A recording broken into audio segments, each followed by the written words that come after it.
Django justice is taking laws into one's hands. Clearly put, it is the act of meting out punishment to suspects by mob. The issue of Django justice is not new in Nigeria, as there have been several reported cases of suspected criminals who were lynched in the past without investigations. The one that readily comes to mind, but on which justice has recently been served, is that of the 4 students of the University of Port Harcourt who were gruesomely killed by a mob at Alu, a community in Rivers State, 5 years ago. Recently, some suspected Bado members were equally lynched in Lagos, but were later discovered to be innocent.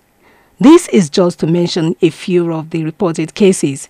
Although these incidents attracted condemnation from members of the public, that has not helped in stemming the tide of Django justice in the country. Rather, day in, day out, the media is flooded with news of people who have been lynched for allegedly committing various offenses almost in every part of the country.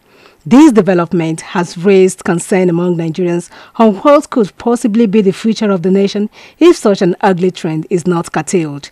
The question that has continued to bug the mind of those concerned Nigerians is, when did the country get into the mess it is in today? A public affairs analyst, Comrade Wale Adebisi, stated that the issue of Django justice came about as a result of system failure. Comrade Adebisi, who described as worrisome the increasing rate of Django justice in the country, expressed fear that if urgent steps are not taken to stem the tide, people will begin to see life as nothing worth preserving. He attributed the rising cases of Django justice to the security challenges in the country. According to him, there are increasing cases of kidnapping, ritual murder, herdsmen attack, to mention but few, and people no longer have confidence in the security agencies. He added that the criminal justice system is also weak. What is happening around us is what is causing these jungle justices. It is not proper for anybody to set fire on any other person and burn it. You don't even know. In fact, that of the Bado boys in Ikorodu, the first 2 boys were burnt. They said they were innocent, they are mechanic. So sometimes they will even burn innocent people. But it is the police that are supposed to be in charge. So Nigeria needs to improve its security system and networks, so that at least this kind of jungle justice can be curtailed. It cannot continue like this.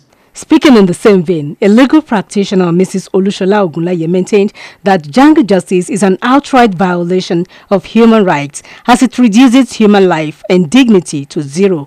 According to her, the Nigeria Constitution stipulates that every criminal is considered innocent till proven guilty. Mrs. Ogunlaye stressed the need for law enforcement agents to be alive to their responsibilities by ensuring that those caught in the Dastardly Act are brought to book to serve as deterrents to others.